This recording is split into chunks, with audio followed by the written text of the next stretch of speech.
For more than 2 months, the Broncos experienced the same disappointing routine that left them lost for words.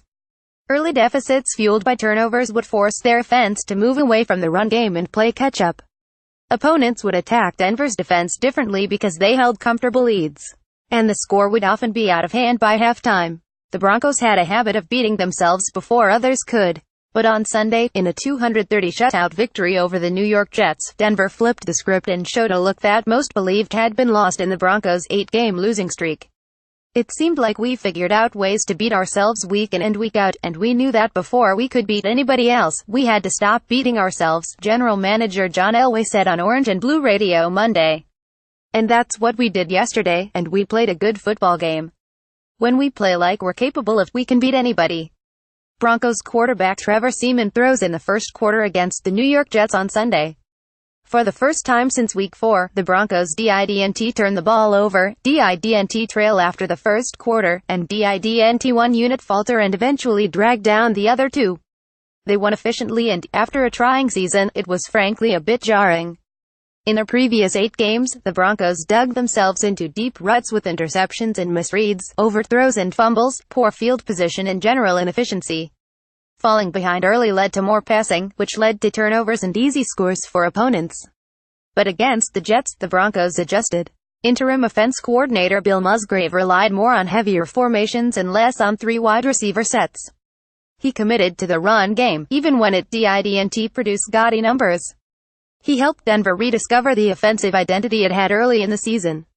And it worked. To win games in this league, you have to play together, Coach Vance Joseph said. I thought Bill called the game to help us minimize mistakes. He helped call a game to keep drives alive and keep third downs manageable. It was fun to see. The Broncos ran the ball 35 times more than they passed 31, a formula used in their 3 other wins this season, and they had possession for more than 37 minutes, the most they've had all season. Quarterback Trevor Seaman completed 61% of his passes without an interception, and the Broncos took advantage of having wideout Demaryius Thomas as a mismatch in coverage. Trevor played efficiently, Joseph said. He played smart football. And that's what Trevor can do for us. He's a smart guy, he's a tough guy, he's accurate as a passer. So if we put him in the right place, he can win football games for us. The offensive revival created a ripple effect that extended to all 3 phases. Jordan Taylor averaged 12.4 yards on 5 punt returns, and the team had an average field position at its own 40-yard line, a far cry from the 25.4 it averaged through Week 13.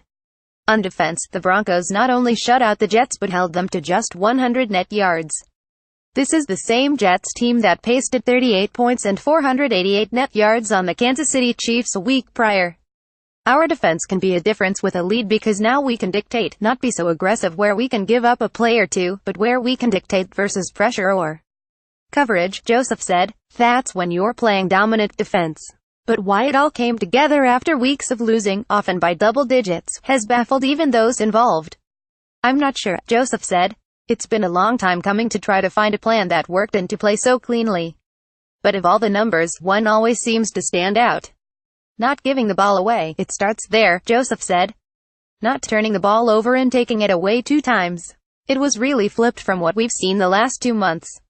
I think how we played yesterday fits our personality.